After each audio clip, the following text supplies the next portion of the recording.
Wow. Here we go, ladies and gentlemen. This is our debut back from being sick episode. And I'm froggy as hell, so you're going to have to excuse me, but I'll be blowing and coughing and doing all kinds of crazy crap, but it's the way my body works. It's insane the amount of mucus one body can make. But, well, hello, Mr. Don. How you doing, brother? Good to see ya.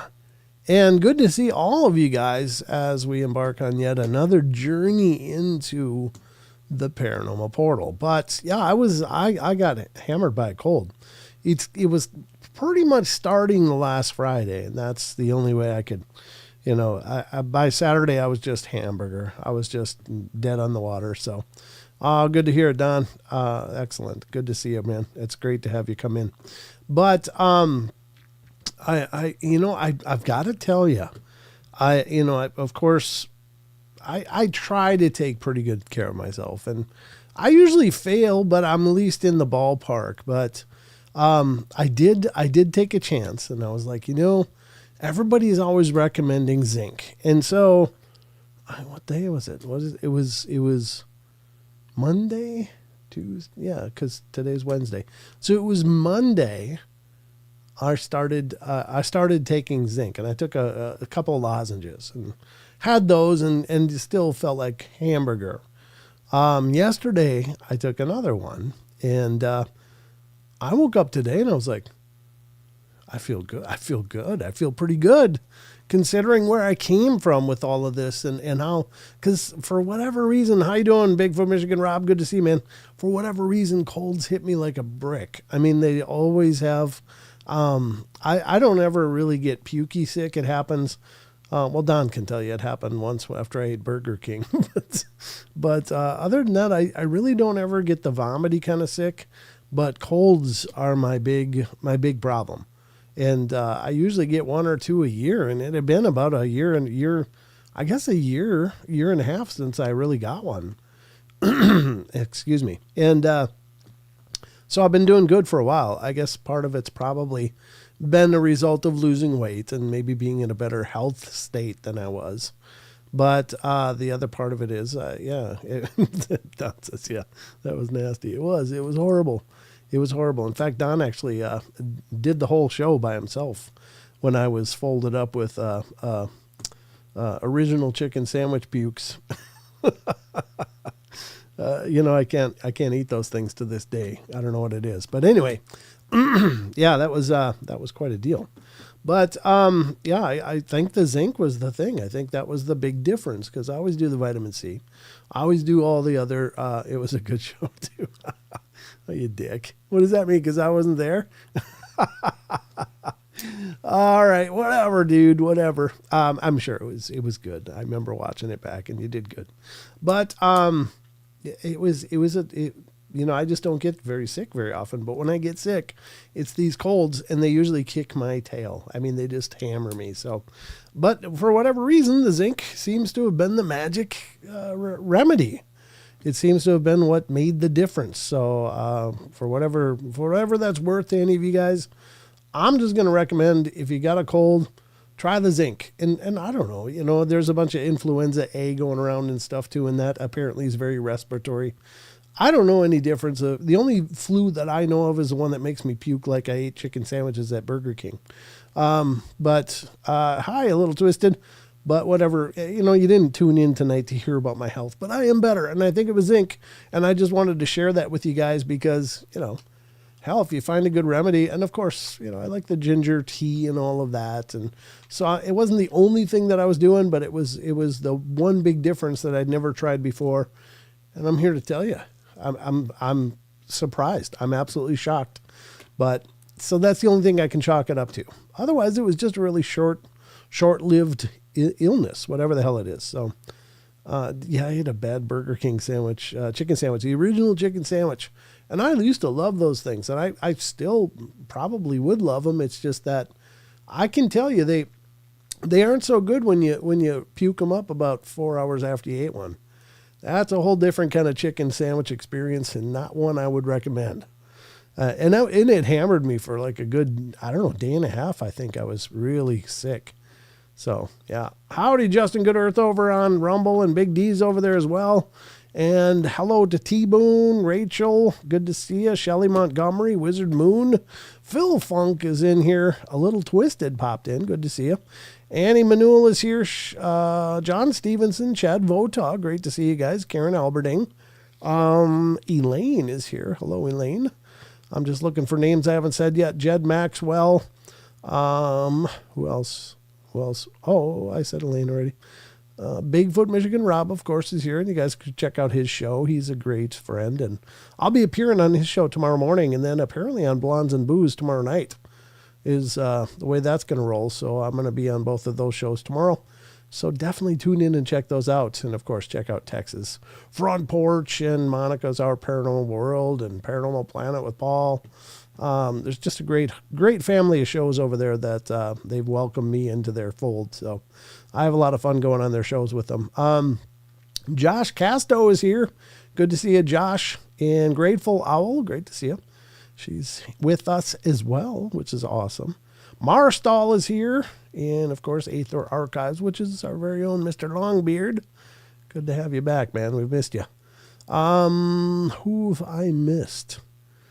have I missed? You guys are chatting up a storm, so I'm going to have to scroll quickly through these names to see what pops up. And I know that Phil Funk was the first one in the door again, man. Phil, you are setting some records here. Henry Dong is here.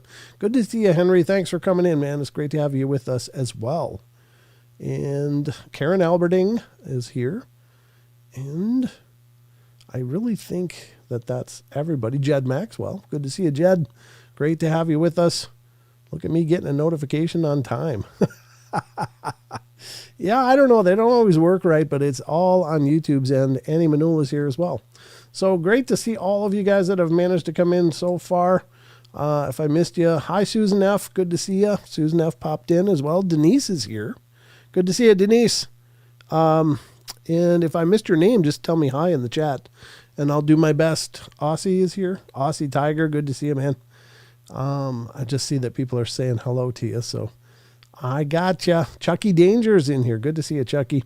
All right, so it's like a full boat of fun here on the Paranormal Portal. And again, I apologize in advance. I'm still stuffy a little bit.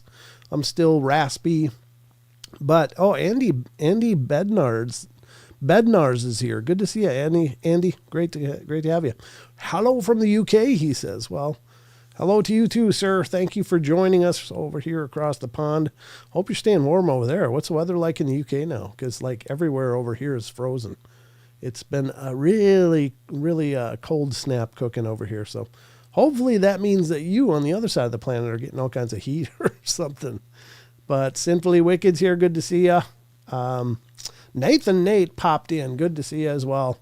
So I tell you what, we got a lot to get to as always here on the portal. But before we go any further, I just got to do a recommendation here. You sound terrible, Brent. Feel better soon. I'm just a little stuffy. I mean, I am so much better. If you would have heard me yesterday, I probably could have doubled for Darth Vader. I am your father. My voice was really hamburger, but today is just such a huge improvement. Go Zinc. I meant that with love, she says. Thanks. That's tough love right there. I don't know about love, but that's tough love. No, I'm okay. I'm just kidding. I'm not really offended, believe it or not. But if I get gross here, I do apologize. Sometimes I sound like I'm, underwater when I get real gurgly, and that's not good. Hello, SpongeBob. All right, Sheldon, I am your father. Yeah, I could do that. Or Minion, or Oliver, whichever one of them.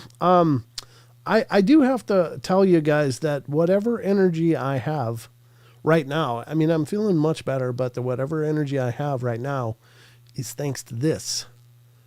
What is this, you might ask? This is Magic Mind, ladies and gentlemen.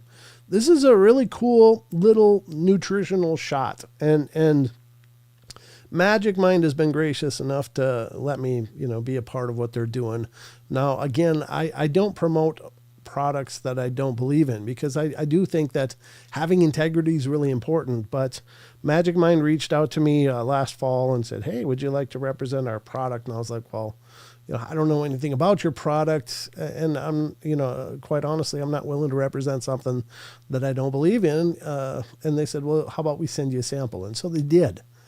And I got them and I tried them and I was like, oh my God, this stuff is really incredible. It is full of nootropics and a lot of vitamins and all kinds of goodness like lion's mane, cordyceps.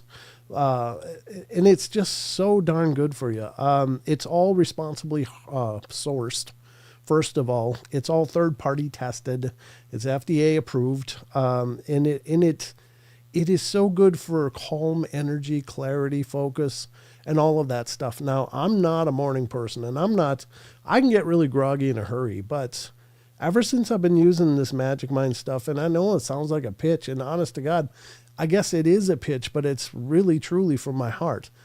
This has made a world of difference in getting me engaged, getting me productive, getting me focused, and my stress level is a lot lower, and I really think that it's this right here that did it. I mean, obviously, when you try something new, there's always what they call the placebo effect. But even when I've been sick, I take this and it's like, I have more energy. I know I can get going, I can get engaged, and I can get stuff done.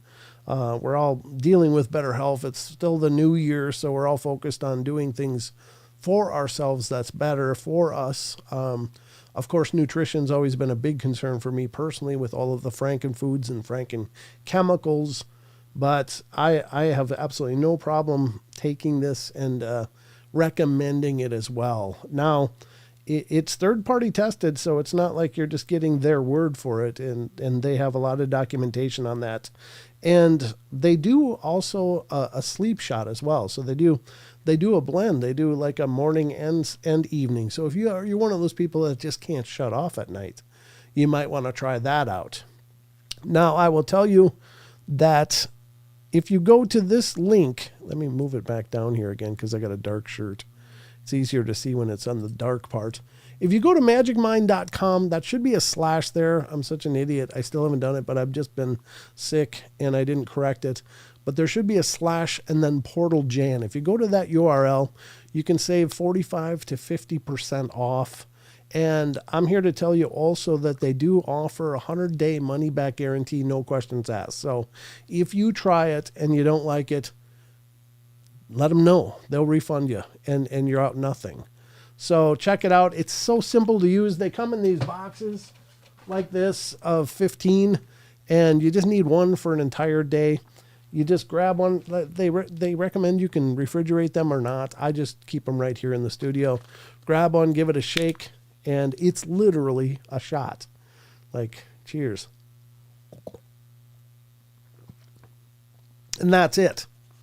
Now, I need to tell you, I'm on my way to focus and clarity and energy and less stress. God, what's not to love?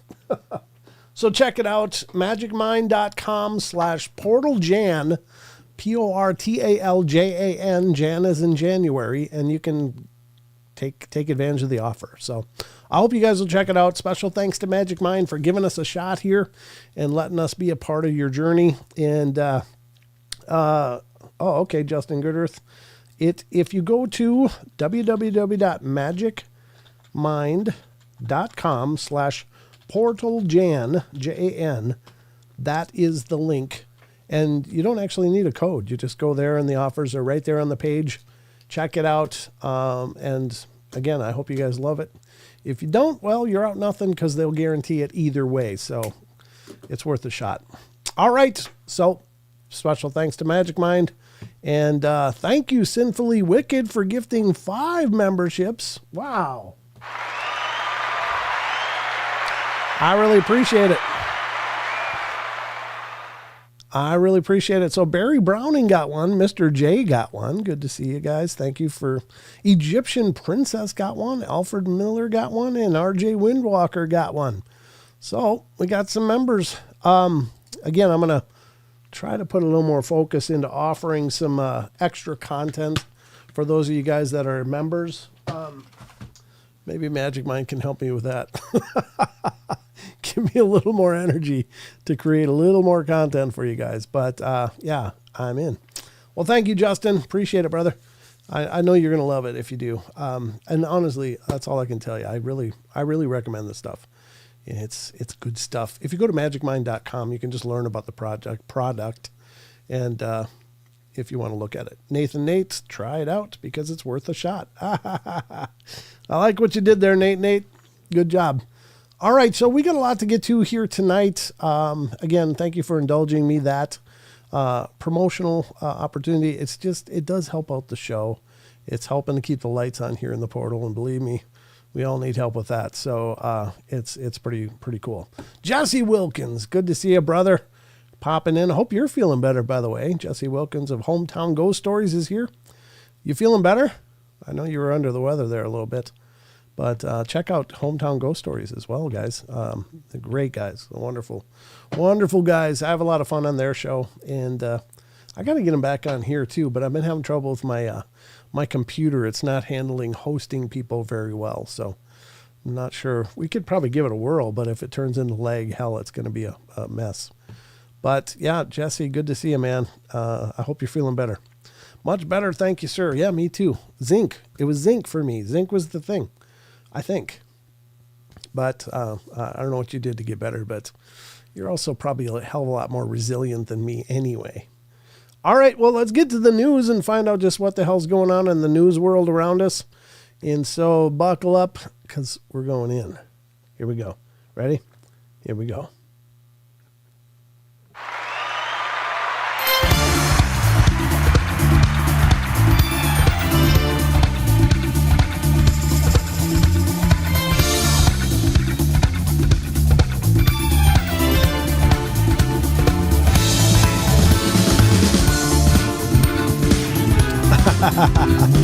You did, Whiskey. Gotcha.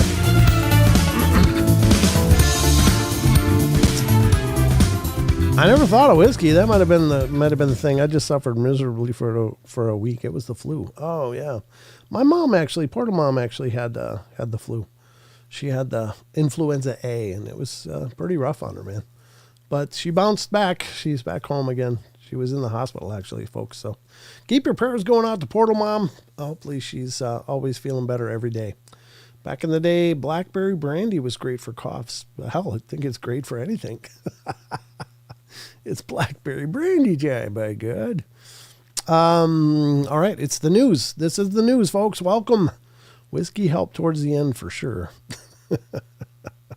There you go. I mean, self-medicating is always beneficial, I think. Although I'm not a doctor, but I play one on the show all the time. No, I'm just kidding. I just I don't ever play doctor, unfortunately. It's free, folks. The humor's free, and I'm here all night, so you can sit back and enjoy it. If I think of anything else funny, you'll be sure to hear about it. So, and there's also a big difference between what's actually funny and what's funny in my head. That's two very different things oftentimes, but hopefully you can put up with me anyway. So we're going to hit the news now, folks. And remember, we utilize a lot of different sites on the course of the show. Please support these sites. Please give them your love. Give them your traffic. Go visit them. There's so much amazing stuff on all of these sites that we touch on throughout the course of the shows. You're going to be able to find tons of more information than I could ever present to you in millions of these shows, honestly, because they keep coming and coming, and all of these sites that we use are so well updated and so current and really well done. So please support them. But we are diving into some news, and the first site we're going to be utilizing is the news site, pretty much, for the Paranormal Portal. And this is a wonderful site called unexplained-mysteries.com. And I've just deeply fallen in love with this site. They have done such a marvelous job keeping it up. And I think you guys love it too. At least you haven't told me you hate it. But I mean, there's so much to love here. There's always new stuff every day. So let's get to this article. We're heading to Modern Mysteries from the unexplained-mysteries.com files. And this is, what is the modern mystery? Mystery as stray cat with foreign microchip is found in Oklahoma.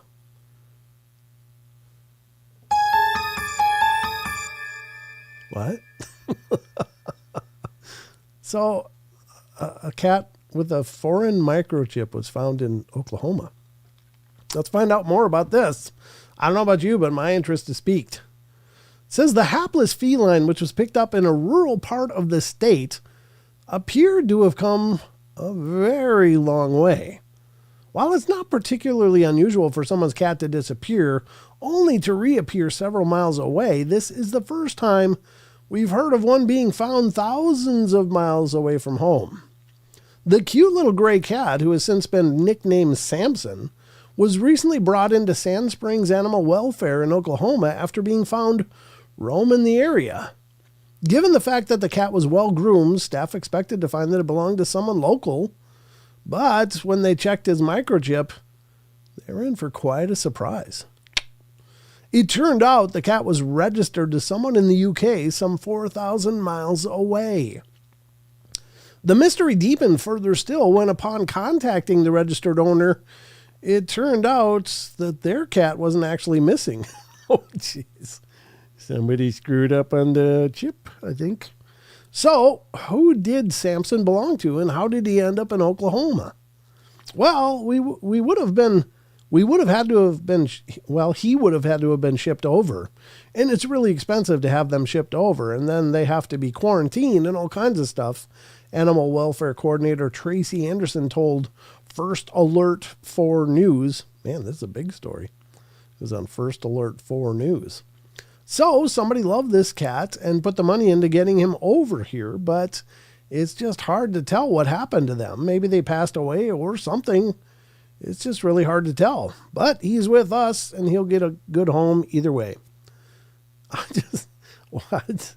Why would you bring... I mean, there's plenty of local cats to pick from. Why would you bring in a cat? I mean, it doesn't sound like it's a special breed, right? Then I get this ad. Hello, thank you for listening to everything I'm reading. 5 cat food brands to avoid. A Google ad. That's funny. But there's the cat. I don't know. It's a pretty cat, but it's not like a specialty breed, like a Maine Coon, where it's, oh, well, yeah, I'll pay the money to get him over here. It just looks like a barn cat. Hello, Virgil. Connexion Mystère is here. That's our friend Virgil from Paris, from France anyway. But good to see you, Virgil. Hope things are good, man. And you should check it out, especially if you speak French, because Virgil is French. So, yeah. Oh, unless he's a Russian blue. I don't know. Maybe. I don't know enough about cat breeds to know. It's like, well, it looks like a barn cat to me, but maybe it is a specialty breed of some kind that would have been imported, but whatever the case. There he is. But that's the first story tonight. I don't know about you, but it's kind of weird. How did somebody bring... wonder if they were one of those people like, I want a kitty, and then they realize they might be allergic to it, or realize that you actually have to feed and put time into them, and they went, nah, I don't really want a cat anymore, and then they just let it outside. Maybe. I don't know. I mean, if they had enough money to import a cat, then they probably, just figured, well, go be free. And that's why we have Asian carp in our rivers and stuff. Thank you so much, pet owners. Hey, Brent, hope you're doing well. I'm doing good, MCAT. Good to see you, brother. Missed you. It's always nice to see you stop in, man.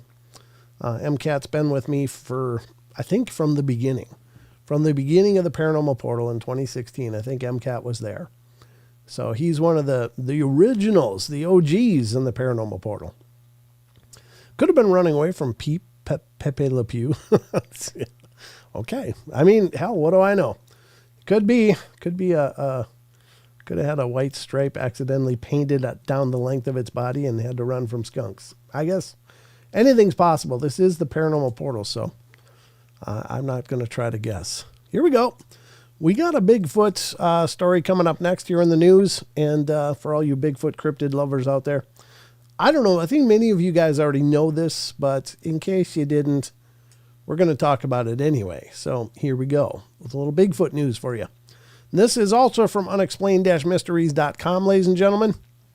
And this is Creatures, Myths, and Legends Files. Bigfoot was once included in an official U.S. Army Atlas of Washington State. Ooh, that's pretty cool. And I think most people already knew this, but because it's been part of the Bigfoot storyline forever. It's like, well, they're a part of a U.S. Army manual, and it's apparently true. I've seen pictures of the original manual, but yeah, so it could be true.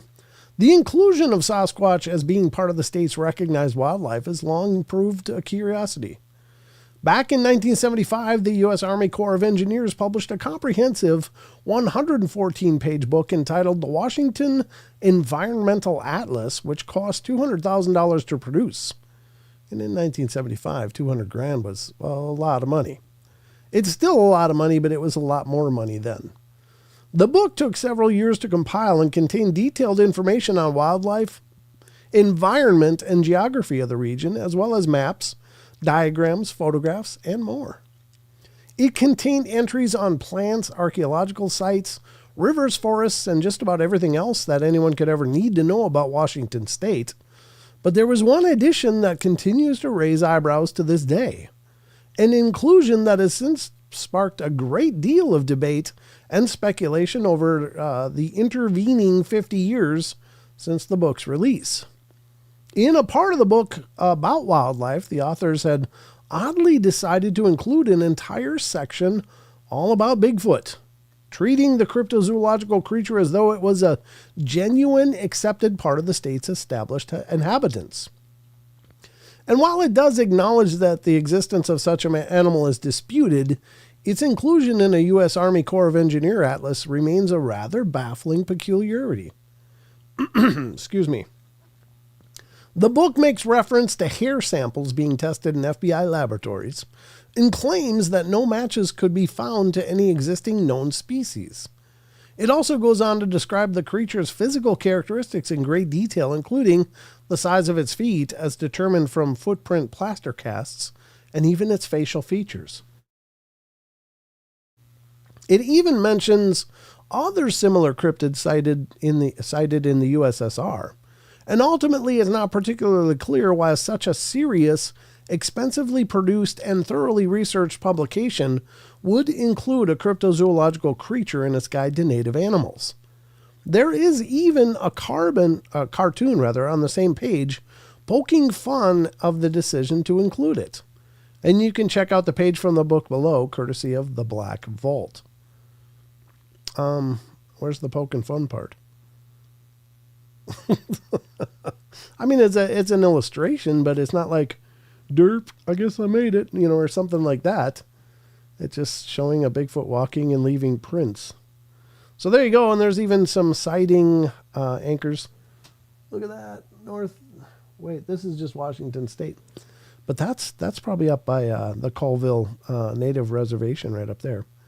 And then, of course, the Olympic Peninsula, and a whole bunch down there, I guess, near Portland, which is obviously Oregon, which would be south of the line here. But yeah, so there's sightings, there's stars, there's all kinds. Oh, yes, that's kind of cool.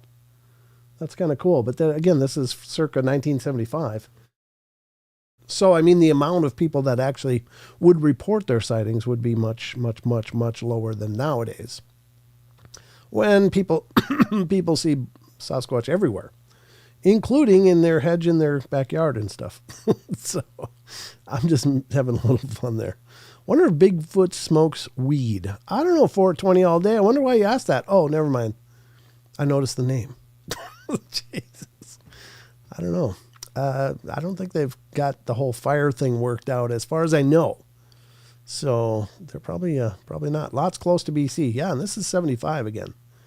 Bigfoot probably eats it. Maybe he makes Bigfoot brownies. You never know. I don't think you want to know the recipe to that one. I'm just saying. I'm such an idiot. I'm an idiot, but I got a microphone. You guys get to hear it all of it, right from the source. Oh, T-Bone coming in with 5 gifts. Very cool. So Bigfoot. Let's see who got the gifts. Gifted memberships. Cathita and Cat Gray, welcome.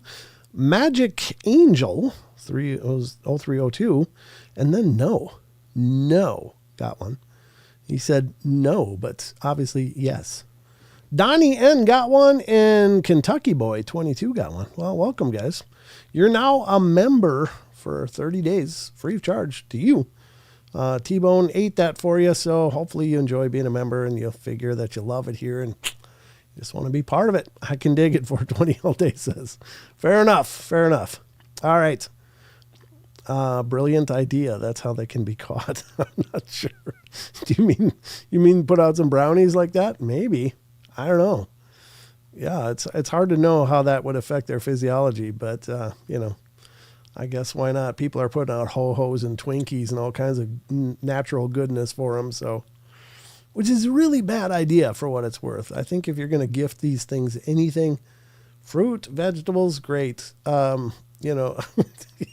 Pot brownies, probably not a big good idea. I'm just saying we don't know what that means to them. And gummies, yeah. I mean, the thing that I think about with all that sugary stuff, some people put out cake and candy bars.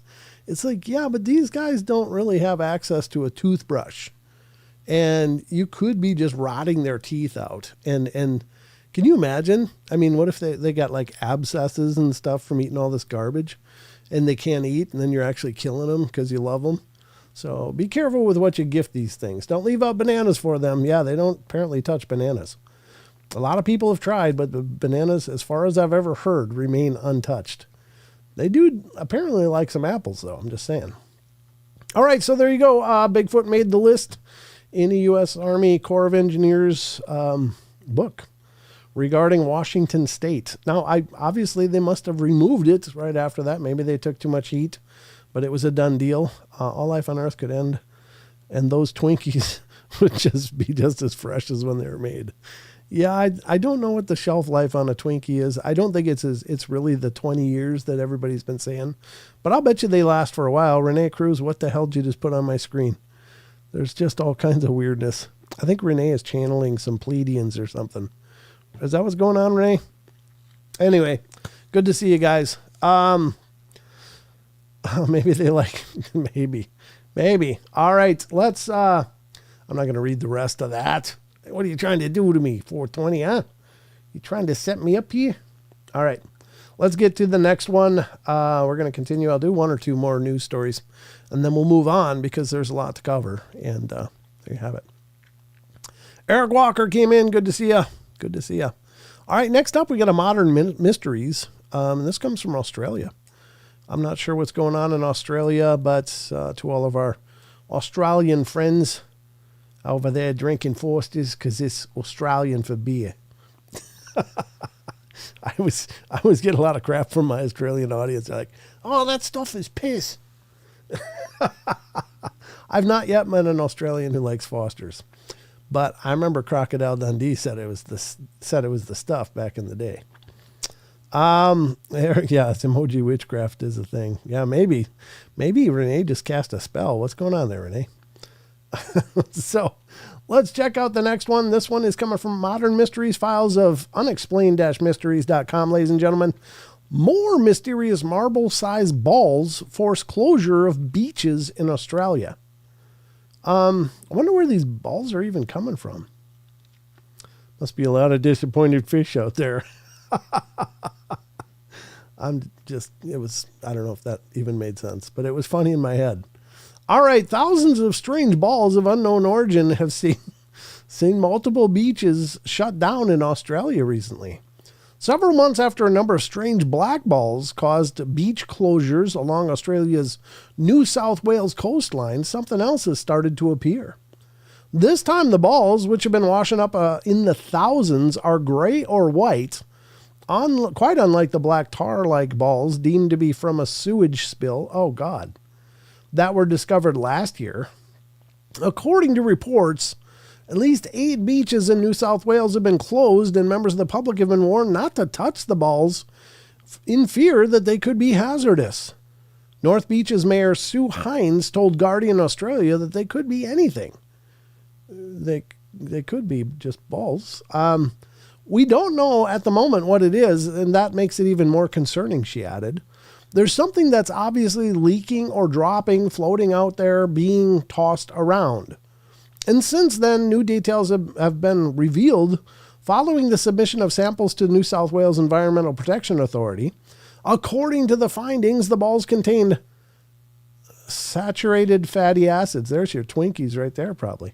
E. coli and fecal bacteria, as well as volcanic rock pumice. What in the hell kind of a recipe is that?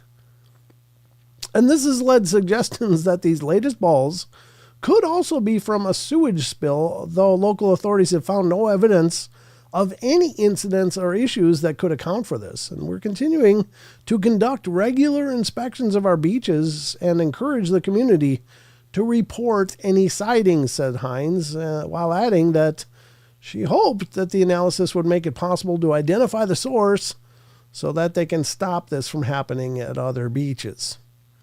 It's like, as things stand, the search for answers remains ongoing. Yeah, I don't know what it is, but yeah, turd balls washing up on the beach definitely kill the mood. That'll kill your summer vibe in a hurry. What the hell? How do you get fecal material and pumice into something? I mean, that doesn't even make sense, right? And why balls? It's airplane poop. It could be. Don't play with the balls. Yeah, this is not the beach ball you want to be throwing around. Could be airplane poop, I guess. Recipe for night soil fertilizer. You never know, Annie. I don't know. I don't know. It's just a really strange story. I'd not heard of this before this article. And maybe you haven't either, which, again, displays the merit of the Paranormal Portal news here. So hopefully you learned something. I don't know. If I saw this on the shore, the first thing I'd be doing is like, oh, what's that? And picking it up. So, yeah, I'm an idiot. Toilets in the Middle Earth flush upwards. Ooh. Could be hobbit turds. Maybe. Ooh. Just saying. Might be. What do I know? I'm not from Middle Earth. But anyway, there you go. That's the news. I don't know what the hell to tell you. Did you enjoy it though? Did you have fun? I mean, it's kind of interesting, kind of weird, kind of fun. I don't know. Mr. Melvin's laughing. Hey, Mr. Melvin, good to see you. All right, well, there you go. That's the news. Hope you guys took away some value and merit from all of this, but if not, then at least hopefully you were entertained. First poop story of the night. Yeah, usually doesn't take too long, Annie. We kind of, I guess we usually hit the gutter quick. But let's get back to the rest of the show.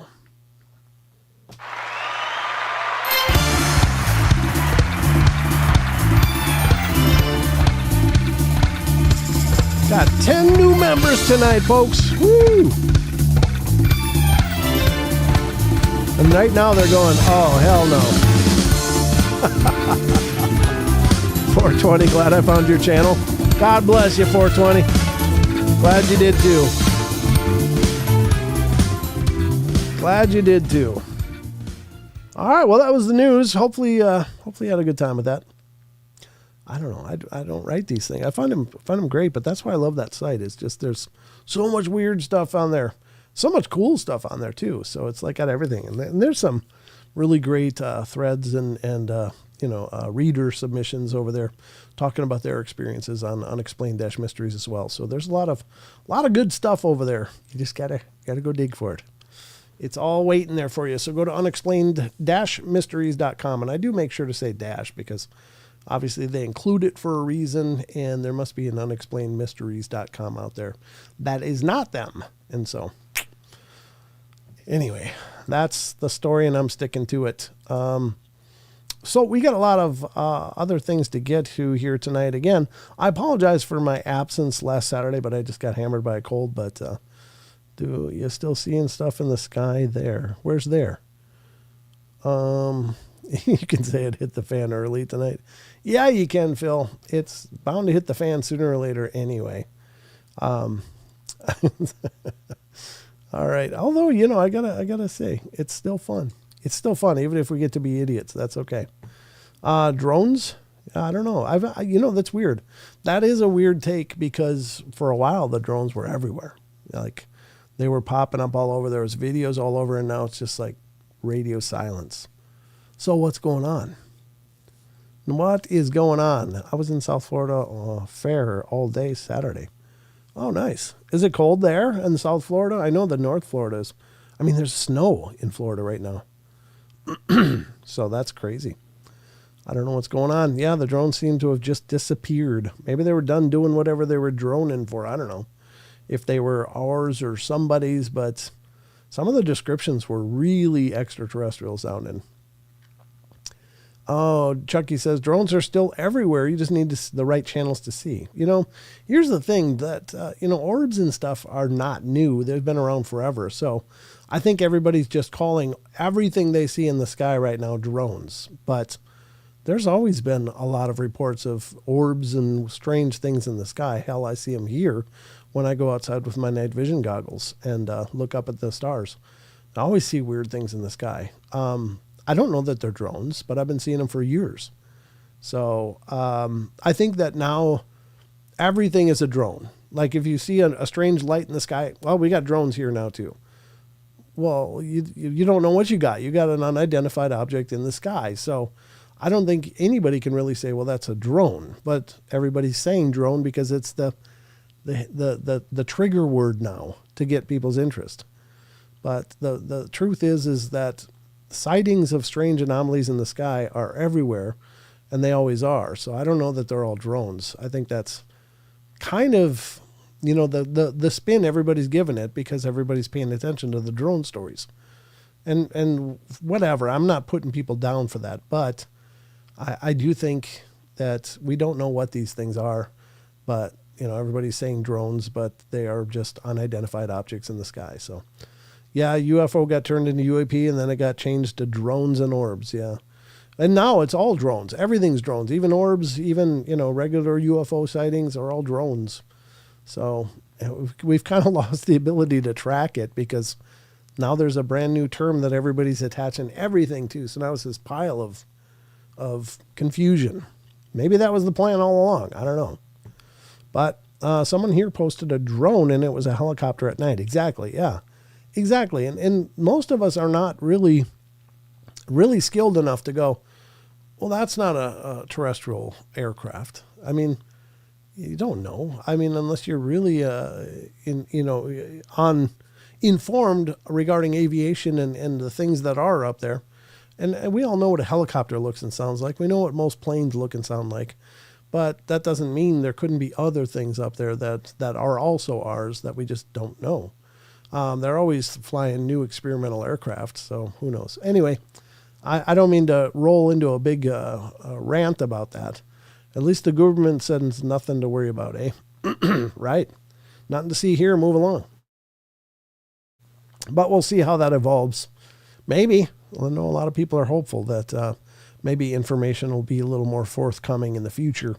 But yeah, I mean, if you guys find any more information about all the drones and what's going on over there in the East Coast, let me know. It's just gone dead. I haven't seen anything pop up about it for a while, but you're right, Chucky. Yeah, maybe they've moved. Maybe they've changed areas that they're in. I don't know. Again, I don't pretend to know what they are, but at any rate, we're going to get to a few. I got to move this over. A few articles here that I wanted to cover. There's a couple here I want to cover before we get into the cryptids. These are strange reports of activity that's very, very bizarre. This is one of them. What is the other one? I thought I had one more. That was kind of bizarre. I'll just start with this one. One of the sites we use regularly here on the show is phantomsandmonsters.com. And this is Lon Strickler's site, and Lon is an incredible guy. He's been at this for decades. And if you're ever looking for encounter stories and things where people are seeing and a lot of information, head over to phantomsandmonsters.com. Check out Lon's site. He is always updating it all the time. It's so current, and he's so active in posting articles and materials for people to check out. So you'll never have a dull day if you stop in there, even daily. You're going to find new stuff all the time. So phantomsandmonsters.com. Lon is also a published author with many books out there. And you can find information about those on his site, as well as research efforts. He works with several other teams across the country, researching a lot of the strange stuff like Bigfoot, like the Mothman stuff around the Great Lakes, Chicagoland region, and other creatures and cryptids and phenomena. So you can find information about that on his site, as well as information about his own podcast, which is Phantoms and Monsters Radio. And that is also his YouTube channel. So check it out. He does live streams as well, usually Friday night. Actually, right before I go live on Friday. So he starts at about 6 p.m. Pacific time. I guess that'd be 9 p.m. Eastern time where he is. And you can check it out. Watch his live streams. Take a part of them and take part of them. Take part in them. Sorry, words. I can't do words very well right now. But anyway, Lon's been a great friend. He's been on the show a few times.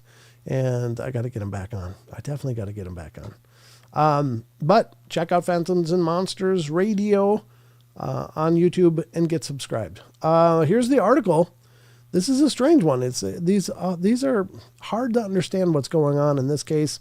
Let's read the article and then we'll get into discussing it a bit. But I find this very interesting. Here we go. This is phantomsandmonsters.com. 2 otherworldly entities in robes seen sitting and eating in Church's Chicken. Now, I think that's kind of like a fried chicken place, I guess. I think I've heard of Church's Chicken, but it's like a southern thing, isn't it? I don't know if any of you are familiar with Church's Chicken, but maybe it's really good. I don't know, like Chick-fil-A or whatever, but let's check it out. They each had a bluish, reddish, purple, and gold robes that almost shimmered. And they were sitting across from each other, and it looked like they were eating. The following account was forwarded to me. I still don't believe this, and I hate that I'm even putting this out there, but I'm coming to terms with the fact that this did actually happen. And honestly, this encounter changed me forever. Sometime in the early 2010s, my ex-girlfriend of 10 years and I saw 2 beings in a very unlikely and odd place. The time was about 1 a.m. and we were driving through Petersburg, Virginia. And as we're coming to a stop at a red light, we turn and look to our right, and about 100 feet away is a restaurant, Church's Chicken, which is at 108 South Sycamore Street. Now, mind you, this place is closed for the night, and all the lights inside are off, except for one, and it's right above the 2 beings. So they were helping themselves to some chicken after hours, were they? They must have had some kind of way to make me and my ex unable to remember what the faces looked like, but neither of us had ever seen anything like them. They definitely were not people. They sat across from each other at the window seat with a single light illuminating them from above. And this light was part of the restaurant, not anything from a ship or a portal or anything. Now, not only were they sitting down across from each other, but they seemed to be eating. The one thing we do remember is the fact that they each had bluish, reddish, purple, and gold robes that almost shimmered. We must have sat at the light for what seemed like forever, as it cycled from red to green and back, while we were essentially dumbstruck. Cell phone cameras were not the same as today, and honestly, we were both in so much shock that all we could manage to do was stare at the beings, looking back at each other in disbelief, saying, "What the hell?" over and over again. We did pull off and away from the light, but it was out of fear, honestly. After realizing that we may be seeing something we shouldn't, we just drove off really fast. If you know any of these therapists that specialize in people who've experienced odd things with witnesses, please let me know, because it is still very disturbing when I stop and rethink about that evening. So what do you guys think? 420 says puff puff. Yeah, I don't know. I mean, certainly that's the easy answer, right? Oh, they were just hitting the pipe. Obviously, must have been some good stuff. But what if they actually did see something? And what if they were stone cold sober? Now, it was 1 a.m. Maybe they've been on the road a long time. Maybe they were road weary. But what would be the odds that if it was some form of hallucination, they both would see the same thing? I don't know. I mean, I really don't know. I don't think a shared delusion is generally possible. Like they both saw the same thing. And they both couldn't remember the same thing, which is what it was the faces like. Like that was the part that was just zapped from their memory. So, I don't know. Chicken delight here in my town. Okay. Aliens avoid Chipotle. Well, that's more for us then. I like Chipotle. Chipotle rocks. Sounds like a National Enquirer story. Kind of does. You're kind of right. Bigfoot was folding my underwear. You know, I mean, like what? Here we got aliens eating church's chicken.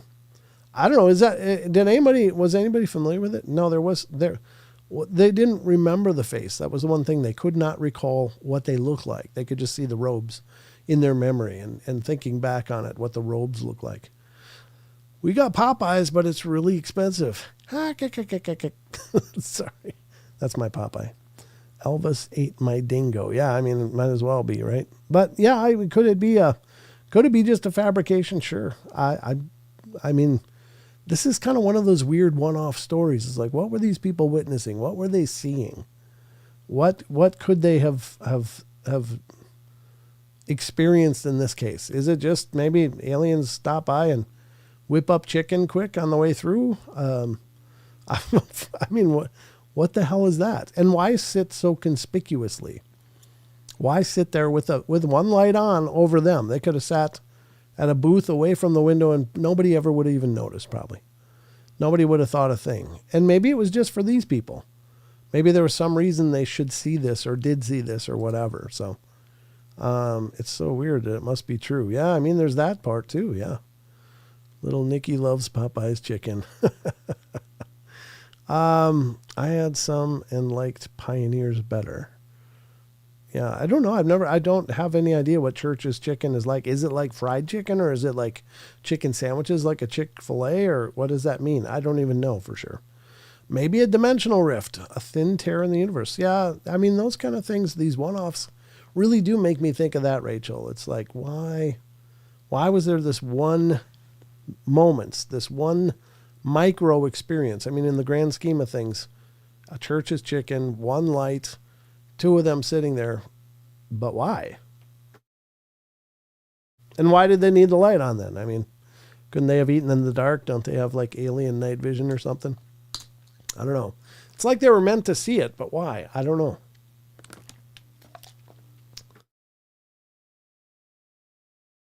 I don't know. And these kind of articles and these encounter stories really raise a lot more questions than answers. Yeah, it's a good question, Phil. Where'd they park the ship? I don't know. Maybe it was on the roof. Maybe they couldn't see that at 1 a.m. I don't know. It's hard to say.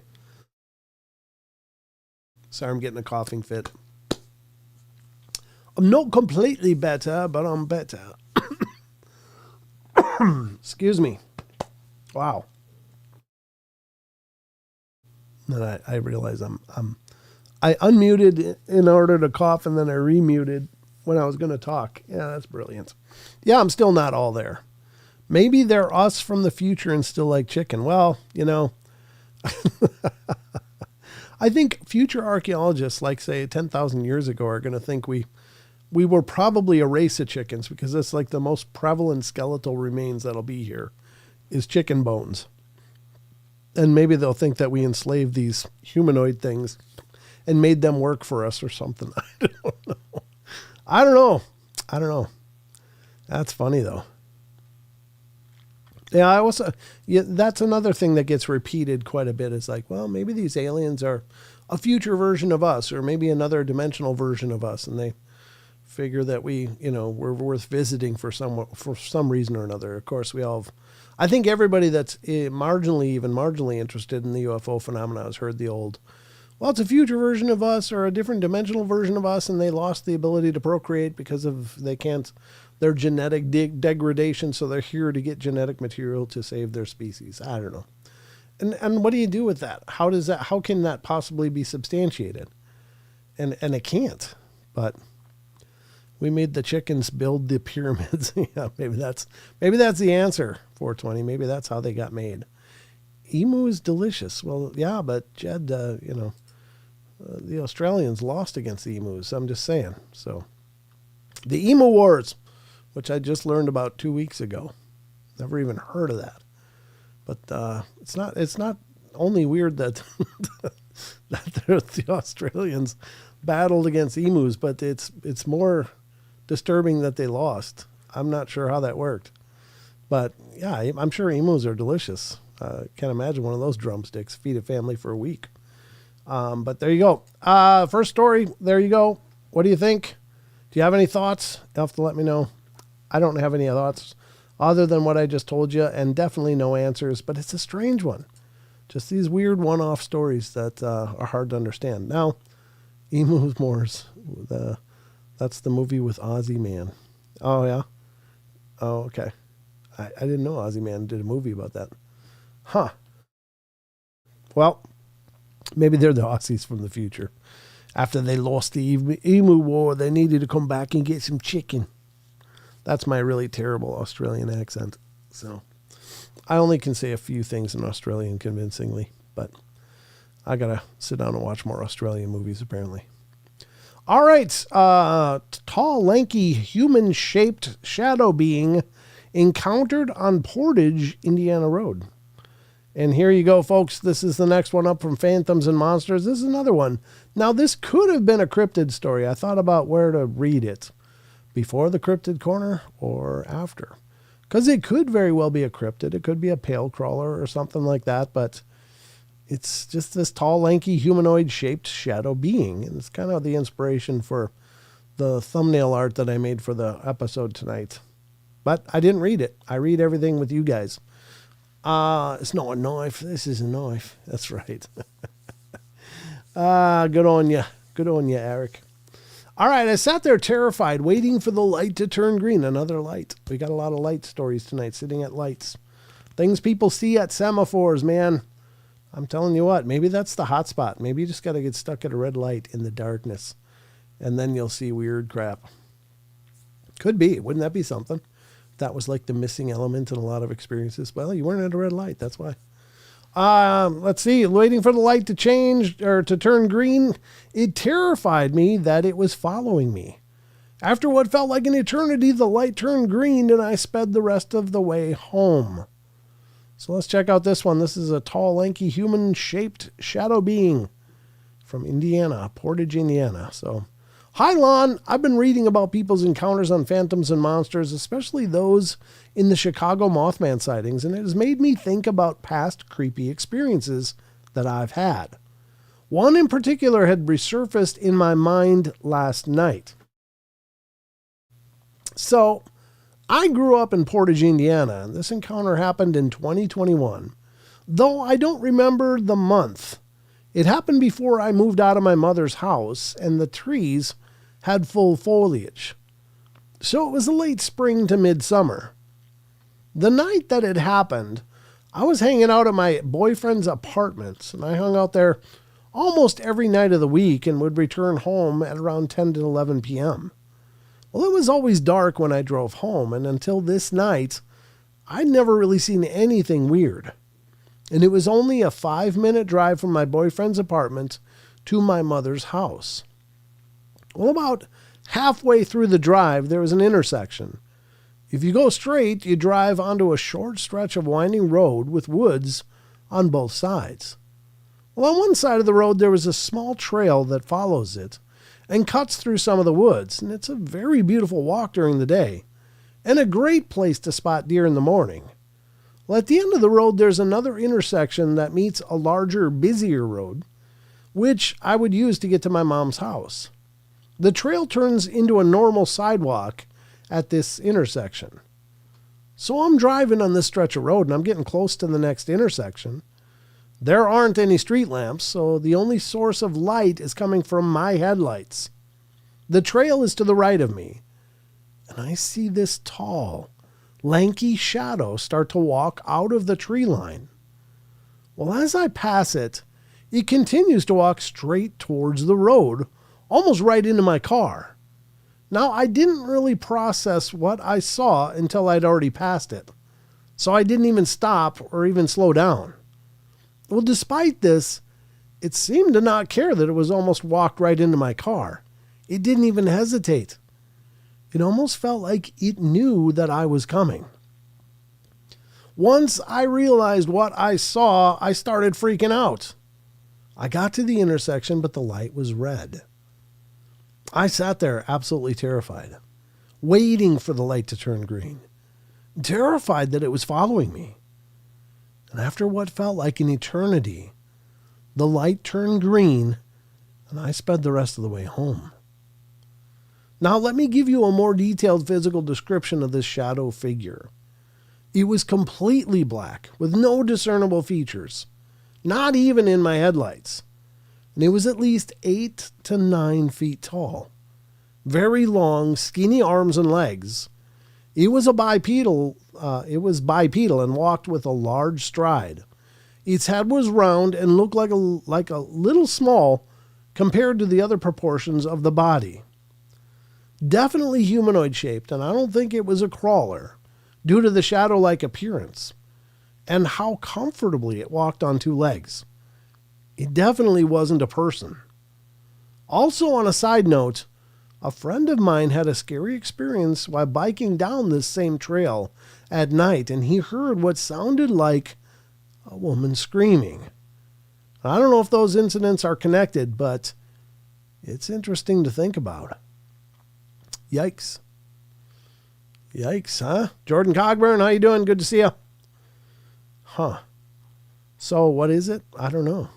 I mean, with that height, it could definitely qualify as a quote-unquote Slender Man, but I think that mostly Slender Man is fiction, but is it possible that some form of egregore formed through people believing in it? An egregore is basically a manifestation based on expectations of people. And you can find egregores in a lot of haunted locations where there's a legendary story that can never be validated, and yet people see an apparition that matches the legendary story. Well, maybe it's a fabrication from the expectations of all these people to find this thing. So maybe that by looking for it, they're feeding the legend of it and the reality of it. Is that possibly what happens in this case? I don't know. I'm not saying this is a Slender Man, but I certainly think maybe there's things out there that match that whole Slender Man description. And we just slap a title on it that makes sense. Kind of like drones. Everything's a drone. Well, maybe every tall, lanky creature in the woods is a Slender Man. I don't know. But just food to think of. Food for thought, as it were. But interesting nonetheless. So, I don't know. Different story. Again, it was kind of a one-off, kind of like the one before it. It just happened, and then it was over. And there was no lasting experience in either one of these stories. Like, it's not something that started becoming a problem for them and became part of their lives and haunted them, or they saw it many times after that. As far as we know, and we don't know what other experiences might coordinate with these one-off reports, but we only have one experience to go by, so you be the judge. You be the judge. Great show, Brent. Got to do some work. Well, thank you, Bigfoot Michigan Rob. I'll see you tomorrow morning, brother. At 10 a.m. Pacific time on your channel. Be there, or I'm going to be doing the show without you. I'm just going to take over Rob's show. That's it. This is Bigfoot Michigan Brent. Maybe it could be a good spinoff, Bigfoot Michigan Brent. I'm just saying, throwing out an idea. Internet ain't my thing. Well, it's okay, 420. You don't need internet knowledge to enjoy the portal, thank God. All right, so we're going to head to the cryptids because we got more. We got more. Hello again, Bigfoot Michigan. Uncle Rob. Ooh, did you adopt Jason on me? That's all right. Jason's part of all of our shows. Bigfoot, Michigan, Brent Thomas. I'm just saying, I can put on a bandana, brother. I can kill a bandana. I got one hanging on that stand right there. Maybe I'll wear one for your show. I'll just be like, I'm going to change my name when I'm on your show to Bigfoot, Michigan, Brent. You think I ain't? Tune in tomorrow. That's what's happening. I'm going to be Bigfoot, Michigan, Brent. That's it. Every time I'm on Rob's show. That's my new name. All right, well, I can tell you what, folks, we're going to get into the creature reports now because it is time to dig into the cryptid corner. I got one, Jason. I'm telling you, I'm going to put it on for tomorrow's show with Bigfoot, Michigan Rob. Bigfoot, Michigan Portal. Bigfoot, Idaho Portal. There we go. Maybe that's the better one. All right, here we go. We're going to get to the cryptid corner once I figure out what I'm going to do here. Oh, yeah, I got to do this first. I got to line things up first because I got to do transitions and stuff. Bigfoot, Michigan Portal, like Macho Man. Oh, yeah, baby. Snap it to a Slim Jim. I'm just saying. All right, let's get to the cryptids. Here we go, folks. Diving into the cryptid corner. Make it so.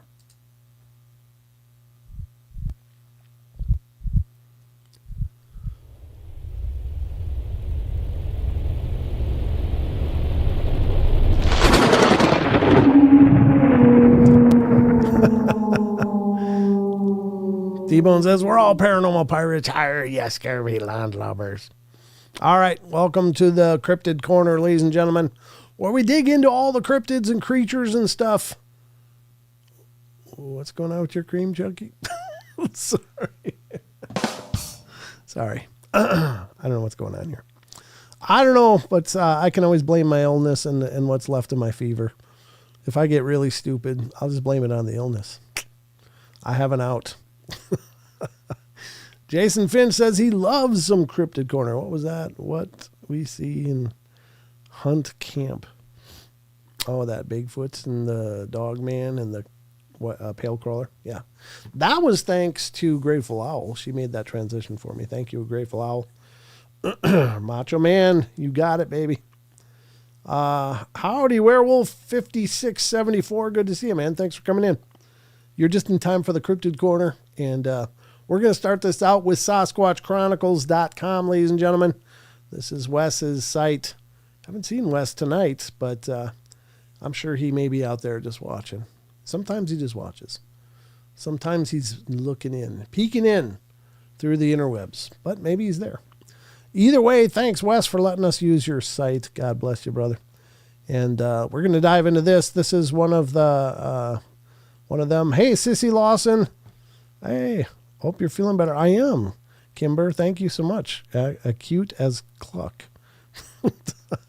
Now you're changing your name, Kimber? Now, so if I see cute as Cluck, I'm going to know. That's Kimber. Okay. Good to see everybody coming in. Hey, welcome, everybody. So let's get to this one, SasquatchChronicles.com. Check out the blog. Wes has got amazing stuff over there all the time. He's constantly updating his blog as well. And this one isn't necessarily long, but it's got some good tracks. So let's check it out. This is January 21st on Sasquatch Chronicles blog. Tracks in the Road by Buckeye Hot Springs, California. A listener writes, after being denied ice skating on Upper Twin Lake by Bridgeport, California, we decided to hike into Buckeye Canyon. Driving to the trailhead, my friend spotted these in the road. And we stopped on the way home, and I just couldn't believe how big these were. I didn't have a tape measure and should have put my tiny foot next to it for comparison, but I didn't.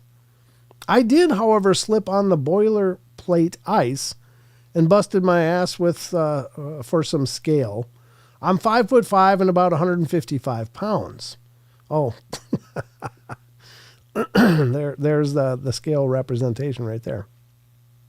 I just wanted to hear your thoughts. Melted ice, melted huge bear prints, snowshoe, Sasquatch, Dogman. They were bipedal unless the other tracks were in the hard ice part of the road. I went back about a week later to take video and measurements, but they were melted and gone. So that's quite a stride, though. That's a big spread for a stride. 1, 2, 3, 4. Not seeing a 5 count on these toes, but I mean, it just could be a partial print. But if it was that slushy, this one looks like 1, 2, 3. I don't know what's going on here for sure. Or is this the, how did this one not leave a print? This one had 4.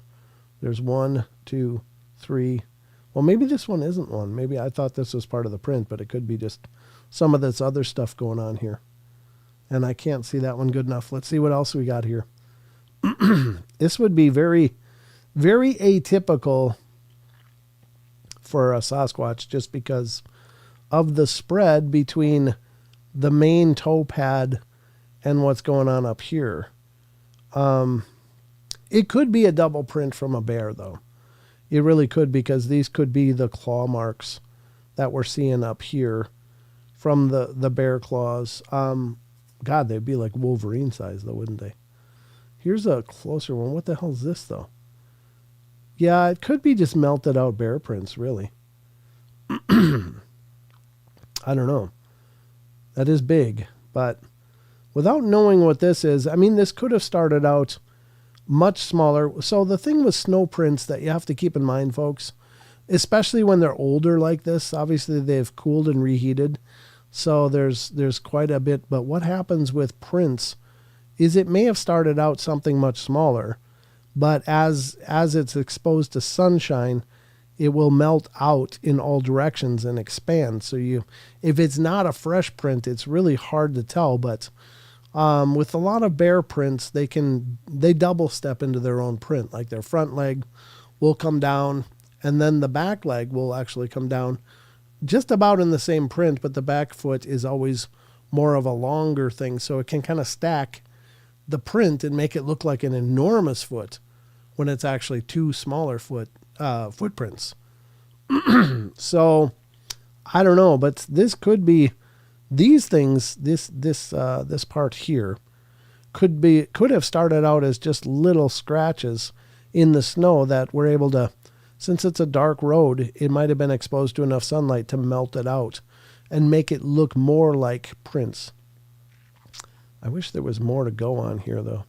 Oh, I guess, no, this is still pretty big, but that's quite a spread from the actual toe pad to the impression up here. So, it could be, there's still rumored to be still grizzly in California.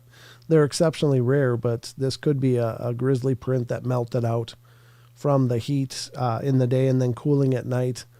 And who knows how many days old this is, but it's obviously not fresh. So I think it melted out, and it could just be a double bear print. But a lot of tracks in the snow are really easy to tell if they're fake.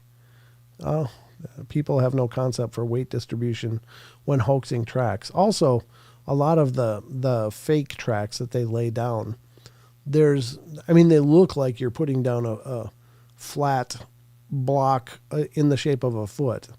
There's obviously, as Chucky said, there's a structure inside of a real foot.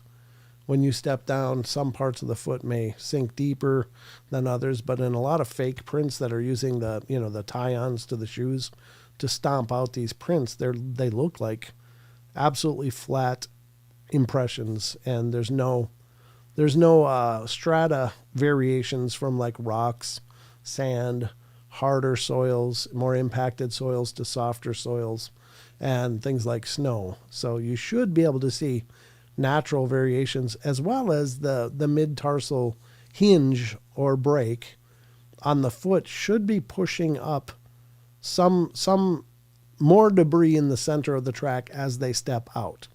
As their foot steps out, I'm going to try to put this up, but the mid-tarsal hinge on our feet is right up at the ball of the ball of our foot. But on a Bigfoot, it's believed to be more central. And so when they step up, it's going to bend more like this. And then as those toes come up, they're going to kick debris into a pile more into the center of the track. And so that's not being represented in a lot of prints that are faked. So there's lots of considerations to evaluating this. Now, this is a hard a hard surface, so obviously you're not going to get that kind of pushback. And it has melted down, so it's hard to see. It's hard to really see what's going on here because it's obviously heated up and slushified and then refrozen. So it's hard to say, but that is a hell of a spread. I don't know if there was one here where this person bid it or not, but it's it could be something, but it's more than likely not what they think it is. But I don't know. Again, what else could it be? I don't know. That doesn't look like a canid track of like a dogman. It definitely seems to have more of a bear-shaped print to it. And this stuff could be just the long nails that had scratched and melted out as well. So there you go. Did not know that, Brent. Yeah, there you go, Eric. Happy to help educate.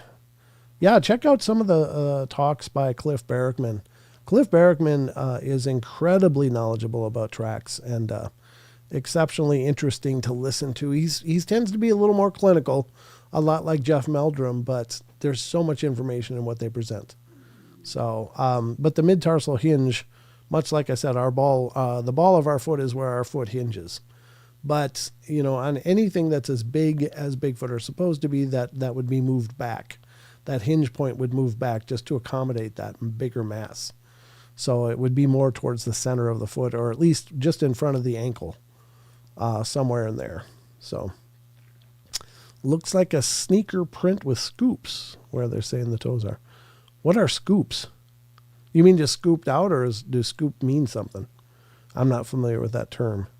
So that's the first one from Sasquatch Chronicles. Very cool, though. I think it's important to look at this stuff and even break it down as much as we can. It's, again, I'm not there. I can't look at them firsthand, but just from the photographic evidence that they provided, it's really ambiguous. And since they're not fresh, they could have melted out and expanded a bunch. It's anybody's guess. Certainly nothing conclusive, but it's interesting. Now, if this was actually the stride length, oops, I got to turn this off. If this was actually the stride length from here all the way up to here, that makes it a little harder to fake because that's a hell of a spread. And this person says they're 5'5". So I guess that would be about a 6 foot spread, roughly. Maybe a little longer, but that's a hell of a stride length. So could it be something else? Sure. But there's just not enough to go on to make any kind of conclusions just from what is provided here. But interesting stuff. And it's cool to look at those and evaluate them and just talk about tracks a little bit. And again, I'm no expert. I have a little bit of knowledge, but nothing really good.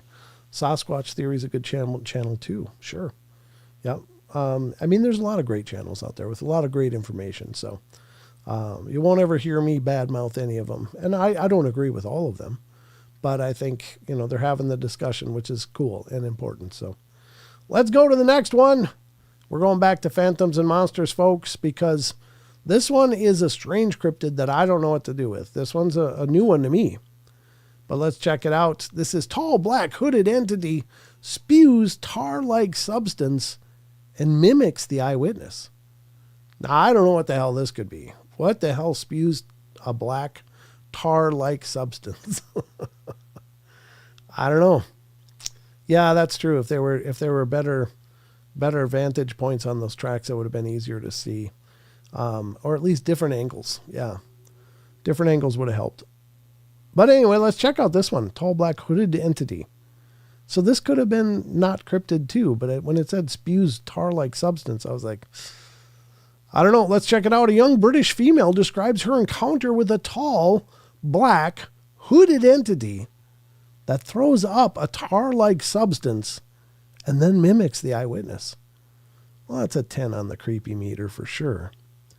All right. Hi, I live in a small town in the United Kingdom, and this happened several years ago when I was around 12 years old. So in early adolescence, and I'm 19 now and a female, I should add, it was around 9 p.m. at night, and in the winter it gets dark around 6 or 7 p.m. usually. So again, around 9 p.m., I'm leaving my grandma's house, which is at the time was just a street away from mine. And this being the street that this took place on. I get around to the street, and because It's a road with houses on either side and a hill. When you walk onto it, you've got a clear sight of the whole place. And even though it's dark, it's lit up by street lamps all the way down, so not too menacing. But in short, I could see no one was in that street. So I chose a pathway and started making my way down the street. And about 3 houses down, I noticed that a tall person was standing directly parallel to me, almost like he appeared from nowhere. Well, this scared me, and I stopped walking and just looked at him. He was facing away from me, looking down the street towards the bottom of the hill, but his head was hung, and he was looking at the pavement as if he was asleep, just standing up. Well, he's wearing all black, and what I could tell, and he had his hood up. I think I remember trying to make a weird, "Are you okay?" conversation. When I get scared, I have weird ways of trying to rationalize it at the moment, and I was hoping he'd say, "Oh yeah, I'm fine, I'm just drunk," or whatever, and walk into a nearby house. Instead, he didn't react, except for opening his mouth and throwing up this thick, black, tar-like substance. It was a lot, and it made a slap noise against the concrete, and it really tripped me out. And then after that, he turned his head towards me really slowly, and he bent his neck and kept his body still, if you can imagine that. But I couldn't see his face. His hood was giving a Grim Reaper type of effect. And that was officially a big nope. And I didn't know what else to do besides just carry on walking down the street. And so I did. And to my horror, when I looked across the street, he was copying me and walking down the street at my pace. It sounds stupid, but I stopped again, and I'm not sure exactly why. I was hoping he'd carry on walking, but he stopped as well. So I started to sprint, and so did he at the exact same pace once again.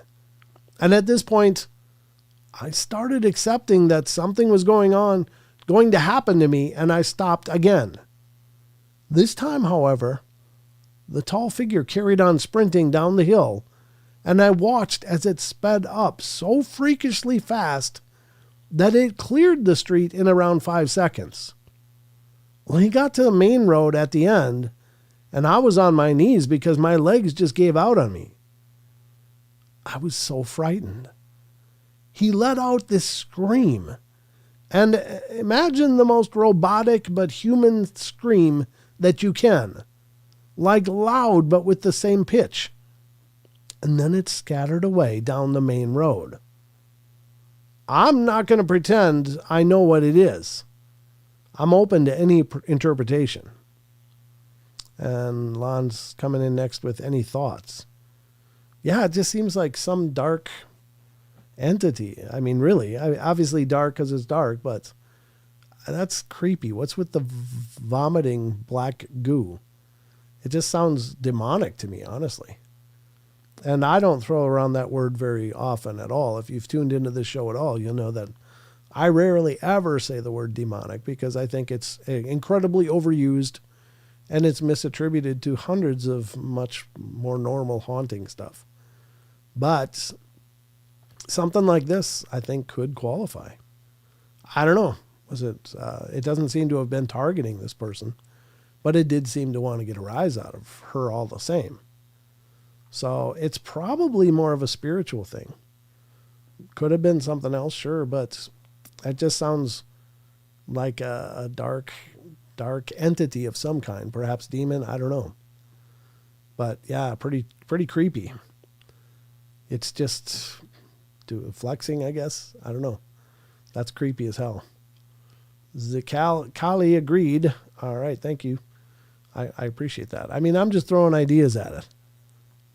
If I see those thong in the bush, I'm open fire. Huh. Arcutus, the blob of evil. Huh. I don't know what that is, Rachel. Werewolf says, That's what I was thinking, Barbara. Stomach esophageal bleeding. Oh. Yeah, it is a scary story, isn't it, Lisa? That's creepy.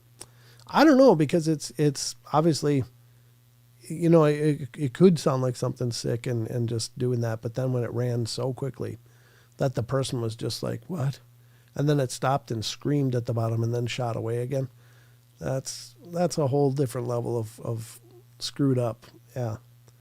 Again, it could just be a fabrication, but if it's real, and it could be, I just don't know what it could be for sure, but I'm thinking it's more spiritual in nature than physical. Even though it appeared very physically to this person, it was probably just a manifestation to intimidate the hell out of them.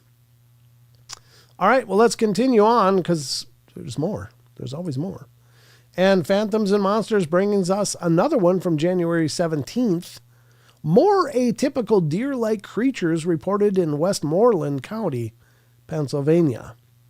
Now, a lot of times they're called not deer, and I don't know, I don't like that term, because it's like, well, they look like deer. They don't behave like deer.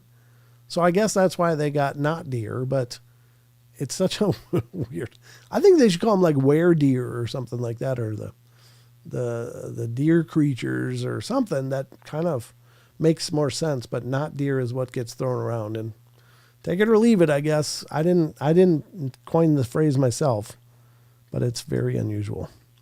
Howdy, Tex. Did Tex come in here? Yep, he did. Hauntings are all demonic. Yeah, there's certainly those that believe that. Yep, I'm not sure that I agree, but it's all, there's certainly a lot of people that do, and a lot of religious schools of thought that do. Let's say there aren't ghosts. There are just evil spirits and angels. So I don't know.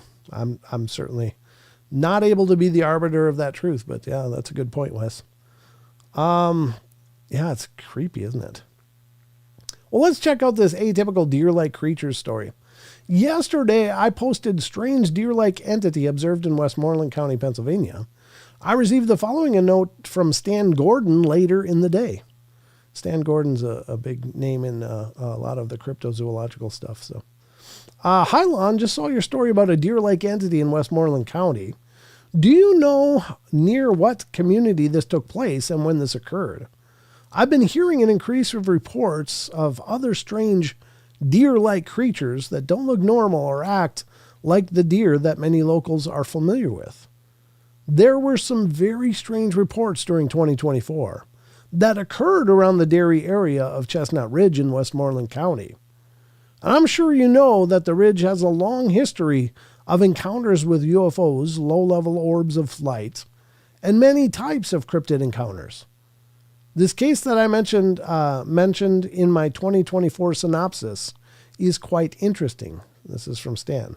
And this is his synopsis from Lon. Lon did say, I'd contact the witness for more specific information. The sighting was just north of Bell Vernon, Pennsylvania, just before midnight on Monday, January 13th, 2025.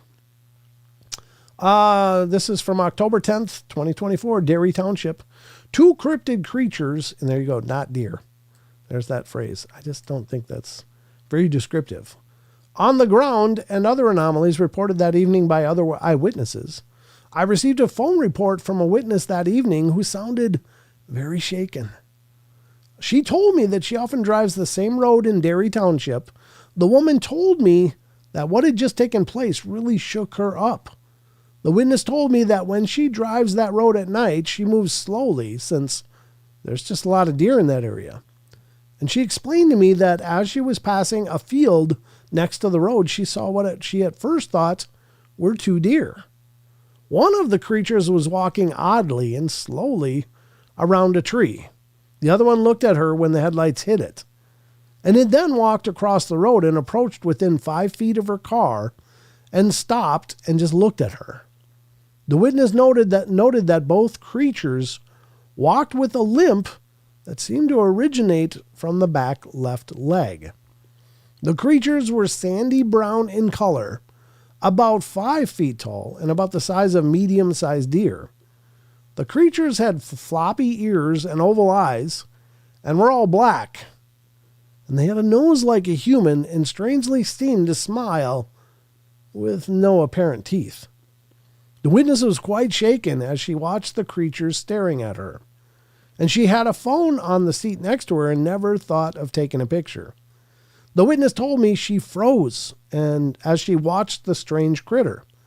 The creature crossed back across the road where the second creature was walking around the tree, and they both slowly walked off the field together and moved off into the distance.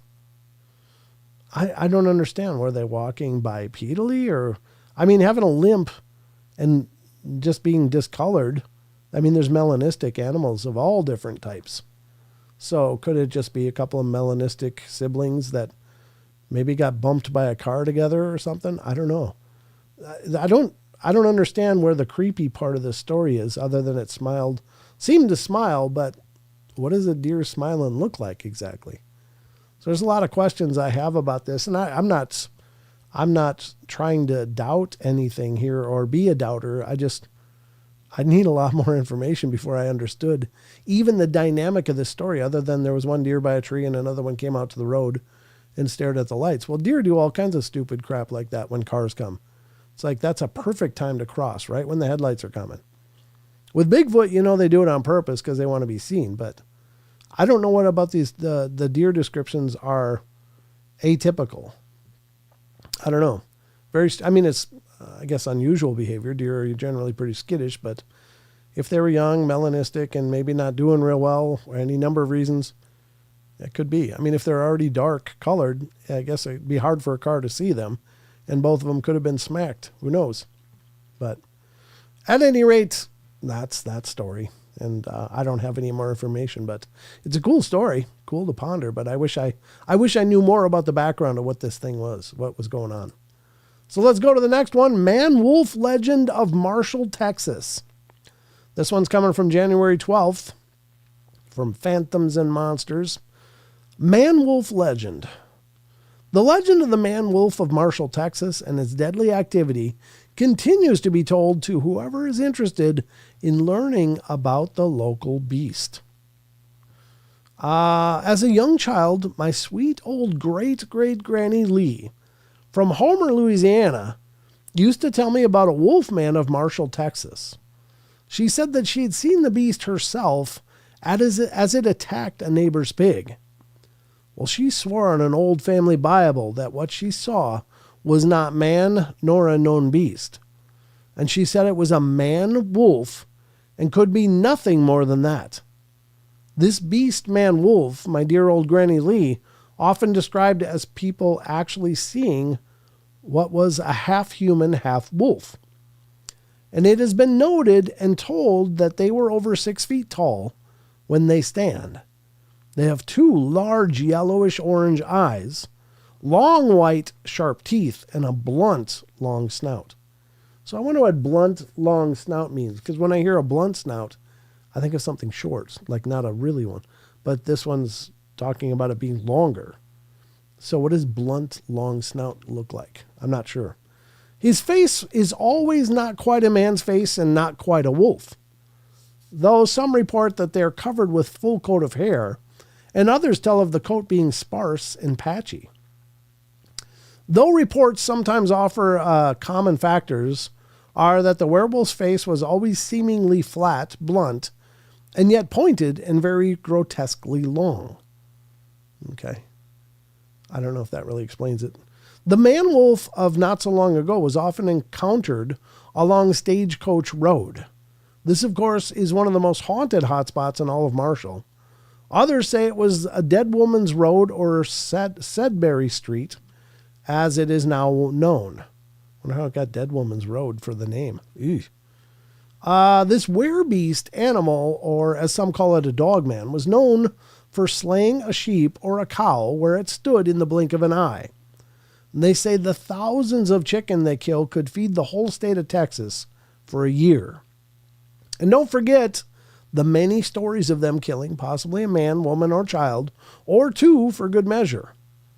The old stories around here you will hear most often are of poor old Miss Ethel Briggs. She was a lonely widow woman whose husband and young son were reportedly outright killed by the man-wolf. Ethel's husband used to raise all the normal things it took to survive the daily life at the time. And then one day, he found that something had broken into his many chicken pens and killed his livestock, or just carried them away. He then found chewed up pieces showing a real signs that they were being killed and eaten. Excuse me. He set out to trap and kill what he thought was a large coyote or a mountain lion. Ethel's husband knew what he had to do, so he went out that night, and as the story goes, he never returned. Well, they found his foot with the toes chewed off the next morning lying at the front door. Oh, that's horrible. And found his left arm missing 3 fingers and half a thumb near the old barn. His head was by the creek, missing its nose, ears, and tongue. And of course, his lips were chewed off, and the area of his cheeks showed deep, large punctures and tooth gouge marks. And the very next night, her youngest boy was taken before her eyes. He was the red-headed one who set off looking with his mother for the rest of his dad's chewed up remains, just to bury it on that cold February day. The very next morning, he was found, at least a part of his upper torso, just a near 5 miles away. The sheriff was called in to come and investigate the death. Poor Miss Ethel said that she had seen the beast when the town sheriff came to call, and that she had buried only the 3 large pieces of her husband's carcass behind the great field he used to till. Well, she went on to say that she and her 4 other kids had found them scattered around the property. And she said what she saw was not that of a man or just a mangy rabies-infected dog. It was more than just a very large, and it walked like a man with a strange apparent slight limp or Jake leg. And she also stated and noted it ran off on all 4s with her husband's left leg in its mouth. Well, that's horrifying. That poor woman, oh my God. Man, people back then were cut from a different metal. And I mean, just to survive back then, there was no drive-thrus. There was nothing. If you wanted to live, you had to create your life. You had to carve your life out of the land. So is there any proof? No. I mean, it's a legendary story. So just the fact that people manage to live and propagate and expand and succeed across any country, anywhere in the world is just, that's a marvel. Because, man, these people, yeah, it sounds like a hungry critter. Well, the dogmen they don't go out of their way usually to kill people, though. In fact, most reports, people see them and then they just, they're menacing as hell. The dogmen are apparently very happy to sit and look at you and growl and make you absolutely want to poop your pants, but they just generally don't attack. This one didn't seem to care at all. And I don't know if it's a dogman or something else. Hell, it could be any number of things, I guess, but that's absolutely disgusting. Poor woman. If that is true, how did she continue with 4 kids after that, knowing that her husband was now gone and one of her kids was gone? It's like, man, today that'd fold people up and put them in therapy for months or years. But back then, people just carried on for some reason. They were just tough. But what would you do? You'd have to watch the rest of your kids starve, I guess, if you just kind of gave up. So you got to do what you got to do. But, man, I hope that's just a folklore, because that's terrifying to think of happening. Where does Lon get these stories? They sound like writers. No shade on Lon. Yeah, this one, I don't know. It's a submission. Oh, he said it was forwarded to me. Where did it come from? It doesn't give me a source where it was forwarded from. So sometimes he'll get them from other shows or other sites online, and they share some of these. But I don't know where this one came from. There's no attribution at the end. But it sounds like a folklore tale. And is it true? Well, probably not. Maybe not. I don't know. It's very atypical if it is true. But who knows? Let's go to the next one. What time is it? It's 8:41. 8:41? Is that right? It was probably something else. Yeah, I don't know. All right, Belarus witness describes Yeti encounter. Where the hell is Belarus? I know that name. I just am very geographically. Belarus location. Where is it? It's a country in Europe. It's right by Lithuania, Latvia. Okay. According to the map. So its capital is Minsk. Minsk. M-I-N-S-K. The official language is Belarusian and Russian. The president. Okay. All right. Population is 9.178 million. Not a big country. There you go. All right. And if you want to call there, you got to do +375 in case anybody's interested. All right, let's check out the Yeti encounter in Belarus, next to Poland and Ukraine. I see. Das Vidanya, comrade. All right, let's check out this story of a Yeti encounter. He's looking at me in such a kind face. Pleasant. Not at all angry, and I was not scared at all. Overgrown and black, and the face is black too. His lips and nose seem to be human, and a big head. On June 4th, 2017, a reconnaissance mission was conducted to the area of the village of Kulakovo, Vitebsk. How do you say this word? Vitebsk. Sounds like the sound I make when I fall off my chair. Sorry. No offense to anybody in Belarus. It's a very unusual word. So it's Kulakovo, Vitebsk. Belarus, where several years ago a resident of the suburbs of Vitebsk had contact with a strange creature, the likes of which we've not yet been able to find. The closest comparison is with the folklore Leshy or snowman, although with some significant reservations. The encounter itself in the specified area took place around 2012, but all this time the eyewitness, Alexander O., did not tell anyone about it except close relatives and friends. His daughter told us about it, and thus building a bridge of trust between the researchers and the person who encountered an inexplicable phenomena, and automatically decided not to bring it anywhere else outside the family circle. Below is the informant's verbatim account and possible reconstruction of the creature. I went there to pick mushrooms. It was 4 years ago, I think. Somewhere around the beginning of August, and we stopped at this place, left the car, so what? It says, so what? Believe it or not. So what? Believe it or not. Okay. My wife walked away towards the lake. Well, I looked around and there weren't many mushrooms and just started calling my wife, Lena. Is this Oli? Sorry. Let's go. And she walked on and didn't hear. Maybe I called him or what? So I look and there are some small things, birch groves, aspen groves. That's it. A small forest. Well, I collect them and call them on. I look something like a burnt tree. That's how thick it is. Absolutely black. And that's how they say after a fire you see a tree. I didn't pay attention. I just moved on. Well, the tree is still there. And I come up to it and think, well, I'll take a look. Something just seemed to attract me. I lift my head up and there's a head 3 times bigger than mine. Similar to a monkey's, low forehead, big eye. He's looking at me. Well, it's literally 4 meters away, 3 or 4 meters. So he's looking at me and such a kind face. Pleasant. Not at all angry. And I was not scared at all. Overgrown and black. And the face is black too. His lips and nose just seem to be human. And a big head. But I didn't see the body, so to speak.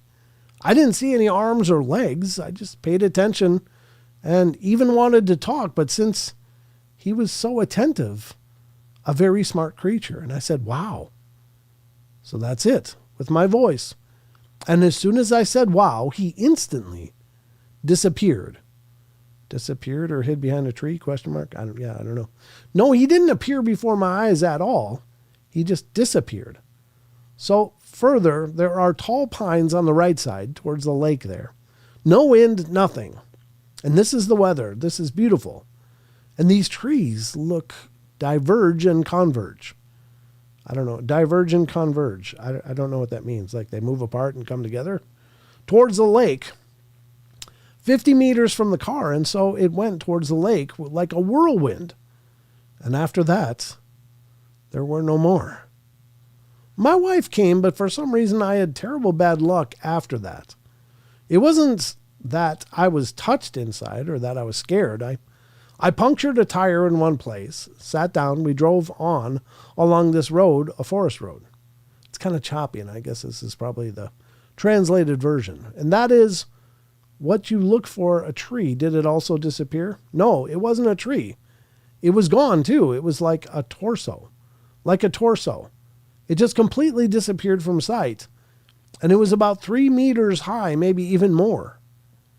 And the girth? And the girth is not thick. About 60 centimeters? Less. The person says less. This is obviously some kind of interview. And the head. And that is exactly the same as the torso, but overgrown like this. I don't know what like this means. It could have had short fur, thick fur like this, or he was standing sideways. But the main thing is that I didn't see any arms or legs. And I guess that's a sketch. Oh, if that's what he saw. Is this all foliage in front of it then? So, okay, so apparently it was obscured by a lot of vegetation or whatever, I guess. And this is all he could see of it in that gap. Is what it sounds like. Huh. It looks pleasant enough, I guess. I don't know. That's the whole story. Do I believe it? Sure, I guess. Why not? I don't know what disappeared means, though. Is he talking like it melted away into into nothing? Or was it just boom, gone? It's just, hey, where the hell did that go? I don't know. I don't know. Did his eyes drift and then he looked back and it wasn't there? Because that comes up all the time. I think these things are incredibly quick and move like, literally like the wind, but I don't think it necessarily always means a supernatural thing. I just think they're just masters of their domain. So they know how to not be seen or be seen. Clearly it didn't seem to be mind being seen. Okay. Well, that's that one. I got one more. And Abby Normal Sasquatch. That's right. Young Frankenstein, right? Abby Normal. All right, let's go to the next one. And this is the last one for tonight, I guess. Yeah, we might go a little over on this one, but that's okay. No, it should be about right. It should be about right. This is Grandpa Parker and the Hairy Man. This one is from January 11th. Again, phantomsandmonsters.com. His father suddenly started to whistle in a long, sustained tone. And they sat quietly on the boulder for a few minutes until his father once again let out a long whistle. A reader, John Parker, submitted the following narrative for publication. Well, I've been reading so many theories about Bigfoots. To me, it's somewhat comical. I believe that certain people are allowed to witness these creatures, in particular those people who have traditionally lived among them. I'm not sure what other people are seeing. My family has lived in Jackson County, North Carolina for as long as anyone can remember. We are Cherokee, and these are stories of Stone Man or hairy savages seen by our people historically throughout the Qualla boundary. I have a story told to me by my grandfather when I was a boy. Grandpa Parker talked about the large garden and cornfields that his parents maintained. And they would grow heirloom bean and tomato varieties that came from hundreds of years in Cherokee culture. And they kept a few field animals, but at the time, they didn't raise livestock. I know there's a blend of Cherokee or of heirloom tomato seed. I think it's called Cherokee Purple. And they are spectacular. And I think that they're traditionally from the Cherokee lineage. But after a while, his parents decided that they would try raising chickens, and he helped his father build a large chicken house on another small barn that would be used as a workshop. Everything went well, and after a few years, their flock of egg-laying hens was prospering. His father was also a very good handyman and fixed equipment for other farmers in the area.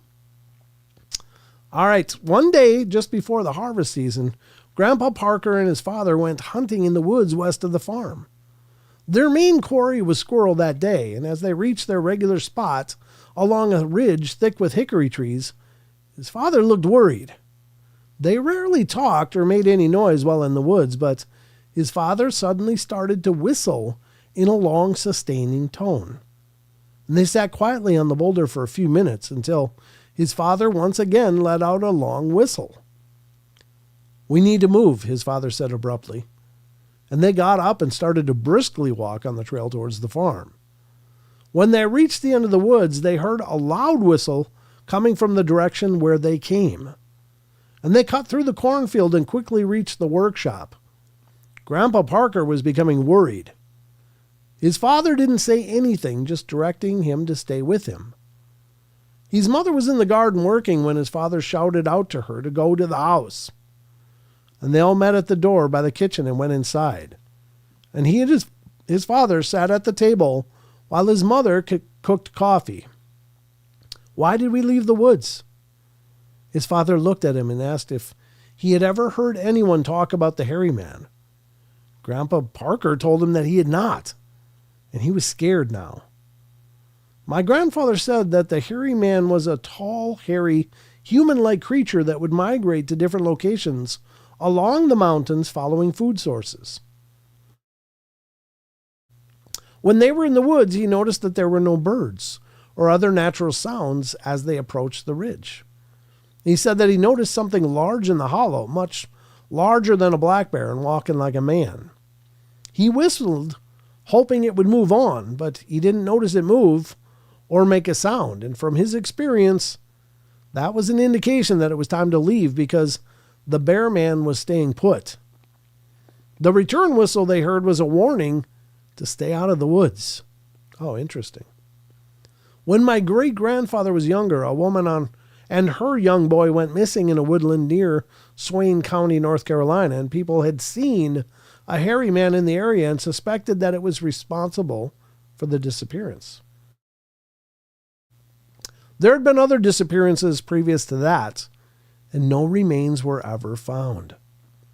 The next day, his father decided to start harvesting corn. And this year, a large patch of cornfield nearest to the woods was left unharvested, and his mother also left several baskets of potatoes at the edge of the woods that winter. They didn't want any problems from the hairy man, especially since he was known to raid chicken houses. One evening, while he and his father were working in the shop, they heard a long whistle coming from the woods, and his father smiled and said, "Don't mind that. Hairy man is saying thank you." The next spring, they once again went into the woods to hunt. The hairy man had moved on. That was by John Parker. That's very, very interesting. I think those First Nations wisdoms are incredible. And, I mean, they've lived around these things forever, and we're cognizant of them forever. And I think you gotta pay attention to what they say about them, because they would know more than any of us. So, incredible story. That's really amazing. I'm really thrilled to have read that, because I've always heard never whistle in the woods. Never whistle in the woods. It's always supposed to be a very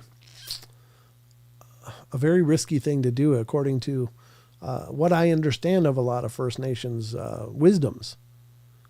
So, I don't know. I think that's kind of interesting that they were whistling back and forth, and it was just like, well, he's not moving. But the grandfather had seen it standing there and then whistled to try to get it to move on. And when it stayed put, and then it whistled back, it was like, no, I'm not going anywhere. So that's an interesting form of communication. Very rudimentary, but I've heard traditionally from a few sources through the years that oftentimes whistling is thought to bring them in and it's not encouraged. So I don't know.